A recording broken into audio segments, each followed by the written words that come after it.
What's up, everyone, and welcome back to the channel. Today, I've got a story that took a dark turn. Literally. I actually found a job on the dark web. Sounds crazy, right? Well, it was. And let me tell you, it seriously backfired. Stick around, you won't believe what happened. I'm a man in my late 20s. I was born and lived in London for the most of my life. I moved in with my girlfriend when I was 18. She's a bit older than me, but I didn't mind at the time. The reason I moved out of my parents' house so young is because I never had a good relationship with them and wanted to move out as soon as possible. I worked as a bartender in Inferno's nightclub. It was very exhausting, and that's the reason I wouldn't have enough energy to do anything throughout the day. That took a toll on our relationship because I couldn't spend enough time with her, and it didn't help that she was working day shifts. We were starting to argue more and more, and one day, for technical reasons, the nightclub closed early. I got home expecting her to be asleep, but when I got home, I noticed a car in my driveway that didn't look familiar. As I unlocked the door and made my way to the bedroom, I saw my girlfriend cheating on me with another guy. My heart dropped to my stomach as I stood there not knowing how to feel. I shut the door and spent the night at a nearby motel. The next day, I woke up and went to take my stuff with me. She didn't feel bad about it. She didn't say a word while I was packing my stuff. I knew I couldn't stay there for long because I would only get more depressed being alone all the time. So I decided to contact one of my childhood friends that moved to Birmingham. He told me I could stay with him until I got my life back on track. So I quit my job I had in London and left for Birmingham. I got there, unpacked, and I started looking for a job nearby immediately. Even though I knew he wouldn't mind because of what I've been through these past couple of days, I didn't want to be dead weight. So as I was scrolling through different pages, I found a forum talking about how you can find well-paying jobs on the dark web. Most of them would be illegal, but I needed something to distract me, so I decided to at least check out what jobs were there. I watched a couple of tutorials, downloaded Tor, and before I knew it, I was in there, looking for a job. I went past the usual hitman, arms dealer, drug dealer. Nonsense, not because it would be immoral, just because it's too much exposure and too easy to get caught. That is until I came across one that read, "Looking for a partner to help me make bodies disappear? Money is good. Minimal risk." I thought intriguing. I decided to click on it to read more details, and I started liking it more and more. Now I know that the dark web is not the safest place to find work, but I was desperate, and I got denied from every application I had sent that far. I was starting to lose hope. There was a phone number left in the bottom of the page which I assumed was either a burner phone number or a setup by the police. I decided to look at it and decide when I would wake up the next day. I went to sleep, and when I woke up, I was feeling useless, like I had been the whole time after the breakup. I decided to give it a try. After all, even if it was a police setup, they wouldn't have enough incriminating evidence to issue an arrest. So I called the number, and as I expected, it went straight to voicemail. I had lost hope again at that point. After a few hours of silently drinking coffee and beating myself up over the breakup, my phone rang. I immediately picked up, and there was a guy on the other side that introduced himself as the partner. He told me how much he was actually paying, and he told me the address where to go and if I'm interested. "See you soon," were his last words before he hung up. I decided that I would go there. I didn't have much on me worth robbing, and death didn't seem like the worst option at this point in my life. So I risked it and went to the address that he provided by calling a taxi. When I got there, I didn't see anything, no buildings or nothing. It was a dead end on the road. As I was about to call again, I got a call from a different number. I picked up, and it was him. "Go into the forest on your right and follow the red handkerchiefs that are on the top of the trees," he said, and hung up before I could ask any questions. I told the taxi driver he could go back and watched him leave before I continued doing anything. I turned to my right and looked up. There was indeed a trail of red handkerchiefs put on every second or third tree, leading deeper into the woods. I followed them, and after walking for about 20 minutes, I came across a clearing. There was a building in the middle of it that looked like a warehouse. As I approached, a man dressed casually like most people do waved me over to him. I went over to him as he put out his hand for a handshake. We shacked hands as he introduced himself. "As you probably already assumed, I'm the guy who posted the ad. You can call me T," he said, grinning. "Oh, hey man, my name is Da." He cut me off before I could finish. "Keep that to yourself. I don't use names. I'll call you D." He said as I nodded my head, feeling slightly stupid about being so willing to share my name with him. "Come with me. I've waited for you to come so I could show you what we would be doing," he said, turning around and moving back to the warehouse. When he opened the door, I expected the metallic smell of blood to fill my nostrils, but instead it just smelled of chemicals, really strong chemicals. "This is our specimen here," he said, moving towards a body in a bathtub. I didn't even flinch or make a face when I saw the body, which seemed to please him. I knew what I was getting myself into and what to expect. He then got out a mix of chemicals that aren't labeled by words, just different color bottles. He poured them in, and I could see the body start decomposing slowly. "You can go practice on that one over there. That was my last partner. He didn't do his job right," he said as he pointed to the second bathtub in the room. I poured in the chemicals just like I saw him do with his specimen. We sat there watching as the bodies decomposed until the only thing left were the bones. We then pulled the drains as the mush that was once their body went down, and he started putting the bones in a barrel nearby. I helped him, and after we were done, he took the barrel outside and filled it with some sort of flammable liquid. He put the lid on and lit a matchstick as he threw it in through the hole in the barrel. I thought it would explode, but the liquid he put in just seemed to burn, nothing else. We waited there for a couple of minutes, and he extinguished the fire. The bones inside were black, and he ground them up until it was just a black powder. We then took the barrel to a nearby river and poured the powder out into it. I was impressed, and for all I knew, it didn't leave any traces of evidence behind. It was as if the body was never there. We went on like that for a week. I was surprised by how many clients there are. He would give them a location where to leave the body. Then we would go pick it up. We got half the money up front and half the money after it was done. Honestly, it wasn't hard. It took a couple of hours per body to get rid of. And the pay was fantastic. We were getting 10 grand per body. I was starting to feel better and better mentally, even starting to enjoy it. That was until we got the body of a woman. And as I was putting her in the tub, getting chemicals ready like I've done so many times before, I noticed a tattoo that looked familiar. As I looked closer, I realized it said October 1st, 2012. It was my ex-girlfriend's tattoo. Even though she cheated on me, I felt sick to my stomach, and I'm ashamed to admit I did my job anyways. The thing that finally pushed me to the edge was one day when we got a call that there were 2 bodies to pick up. Nothing unusual. We had multiple bodies dropped plenty of times. We went to the pickup area, and I decided to look at the bodies, not sure why. Maybe because my ex got killed, maybe something else. When I opened the bags, I was paralyzed. I didn't know what to do or what to say. My partner apparently noticed my shock because he made his way towards me and asked what it. The 2 people in the bags were my parents, bullet holes in their temple. I know I said I didn't have the best relationship with them, but they were still my parents. I still loved them. I told my partner about it, and he said it's okay if I don't want to do it. He'll take care of this order himself. I looked at him, rage building up inside of me. "You're not doing that to my fucking parents. They deserve a proper burial," I yelled as I gritted my teeth in rage. "Look, I'm sorry about that, but I won't ruin my reputation because of your feelings," he said calmly. I took the next couple of days off. I need to find a way to escape. I need to find a way to get out of this mess I put myself into. I'd rather have my old life back, and I think I have a plan. I couldn't rush my decision or my plan. I had to keep a low profile so as not to look suspicious. I kept working with him, focusing on his routine and what he did during and after the work. I had to know more about T for my plan to be put in motion. While I was studying T, something clicked in my mind. I didn't know where T lived. We would usually finish the work and he would head in deeper into the forest while I would make my way out of it. I only know this because I stayed a bit later after we finished work, hiding in the woods watching him.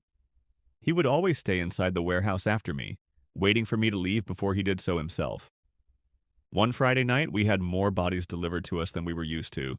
Most likely a gang shooting, but I didn't know, nor did I want to. It was already past my usual working time, but I had already started getting rid of one of the bodies, so I told T I would stay an hour or 2 longer to finish it up, and that he can go home if he wants. T agreed. He told me to lock up behind me when I was finished. This is the opportunity I was waiting for. I'm finally able to follow him into the woods to see where he lived. I acted naturally as he changed clothes, and after he left, I waited for a bit before opening the door myself. I grabbed a pack of band-aids and slowly followed him into the woods, making sure I wouldn't make any sounds. I stuck the band-aids on trees to be able to find my way back to the warehouse. I followed him, navigating the woods with precision so I didn't step on any branches. After about 10 minutes, I could see a small clearing and a house inside of it. As I neared it to get a better look, I wasn't paying attention to the ground anymore. I stepped on a branch and it cracked loudly under me. I instinctively ducked under a bush as I saw his head snap back. My heart was pumping in my chest, threatening to jump out any minute. Adrenaline was rushing through my body, but after about a minute of nothing happening, I peeked out slowly. I saw him getting to the front door of the house as he glanced one last time at the woods behind before he went in. I calmed my breathing down a bit as I made my way back to the warehouse, making sure to take every band-aid off of the trees so that he wouldn't see them. I got back, finished up the body that I promised I would, and made my way back to my friend's house. When I got back to my house, I couldn't sleep. The only thing I could focus on was how to find a way to get into the house itself. The task wasn't going to be easy and it would take a lot of risk, but if it worked, it would be a big step closer in making my plan a success. The next day at work, I got there a bit later, and as I was changing my clothes, I decided to look through his clothes if he had a key to the house. I peeked out of the room, and when I was sure he wasn't close, I looked through his clothes. At first, I didn't find anything until I got to his coat that was hanging on the wall. I put my hand in the left pocket and I felt keys. When I got them out of the pocket, I noticed there were two keys that looked similar to the ones for our warehouse, but they weren't the same. I decided to change one of the keys for my own warehouse key, hoping it was the key to his house. I had my fingers crossed he wouldn't notice the difference, at least not immediately. I had to wait for him to get distracted by something, however, so that I could have enough time to swap the keys. I didn't have to wait for too long because he got a call to pick up a body. That was my opportunity to change one of the keys with my own. I changed as fast as I could, not wasting any more time than necessary. I got back to work, holding in my excitement. In the meantime, T came back with the new body and the day went by as usual. Once we were finished, I pretended to go home, but I hid behind one of the trees and waited for T to start making his way back to his house. I followed him carefully, this time not needing the band-aid since the way back was still fresh in my memory, and it wasn't that difficult. I made sure not to make any noises to alert him this time, calculating every step I took. Too much was at stake, and I had gotten too far to get caught. He made his way into his house and closed the door. I decided to stay there and watch him for a while, hoping he would decide to go somewhere. I decided to make my way a bit closer, but still hiding in between the trees in case he decided to come out again. I watched him for an hour or so before the lights in the house turned off. I figured he was most likely going to sleep, so I decided to call it a night and try my luck again tomorrow. When I got back to my friend's house, he was already waiting for me. He said he had something important to talk about. We sat down, and he started talking about my parents and my ex-girlfriend missing at the same time. I played dumb, acting like I didn't know what could have possibly happened to them. I was heartbroken, so I didn't have to fake my tears when I cried. He said he was sorry that he even brought that up, but something about it was bugging him, so he just wanted to know if I knew who could have done it. I said no, and as I turned to leave, he said, "You should take a break. You've been working overtime a lot lately from what I can see." I just nodded my head as I kept my eyes to the ground, feeling disgusted by what I've done with my life. The next day went as usual. We worked on some bodies until it was time to go home. Just like the night before, I waited for him to leave and followed him back to his house. This time I was feeling a bit more courageous, and I got even closer to the house. I tried to see something through his windows, but I couldn't see much of interest. That is until lights in one of the rooms turned on and he went into it. It looked like an office, and he looked inside one of the drawers as he pulled out a file and dialed a number on his phone. It seemed like the person on the other side picked up, and after a while of them talking, they hung up. After some more time had passed, the lights went out once again. I made my way back to my friend's house and went to sleep. That night, I had nightmares and I couldn't sleep well. Something in my mind told me I saw something I shouldn't that night. I went to work, but I noticed how T was in a much friendlier mood than before, even cracking a couple of jokes. I endured through it, and when the time came, I followed him back to his house. I took the same spot I had the night before, but this time the lights turned off really early, and I saw T getting out of the house and making his way back to the warehouse. I didn't know what he was up to, but this may have been my only chance to get into his house and look around. When I made sure he was gone, I rushed to the house and unlocked it. I went in and decided not to turn on any lights, using the flashlight on my phone instead.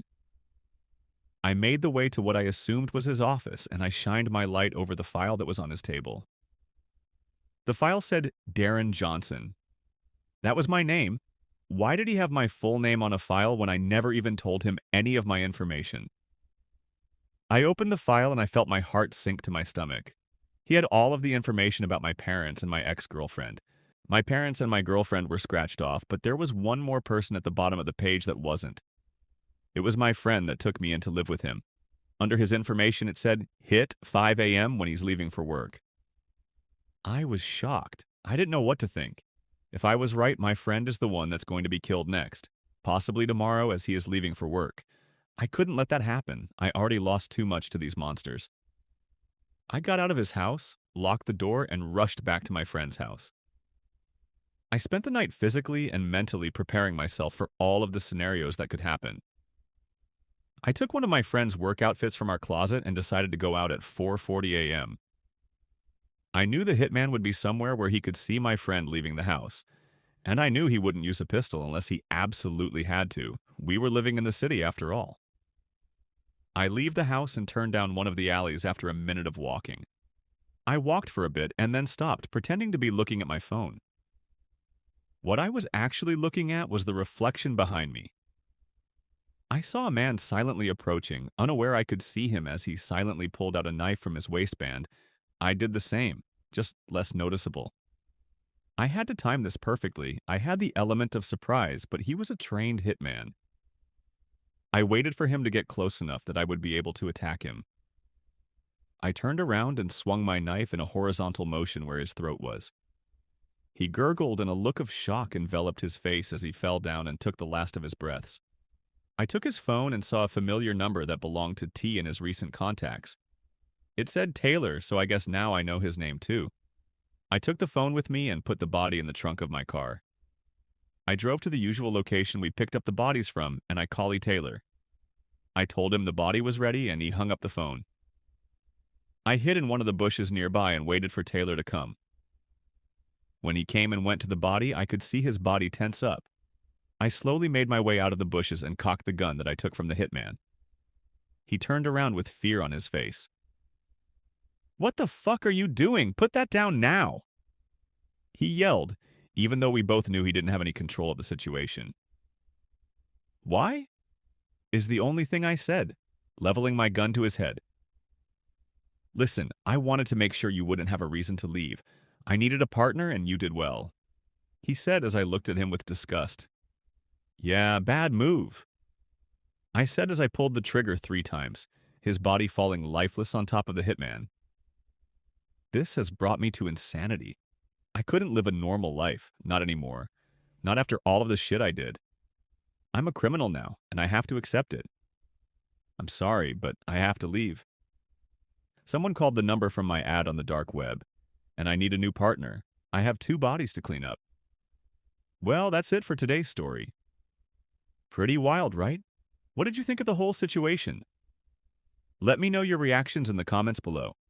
If you enjoyed hearing about my dark web job hunt gone wrong, make sure to hit that like button and subscribe so you don't miss out on future stories. Thanks for watching.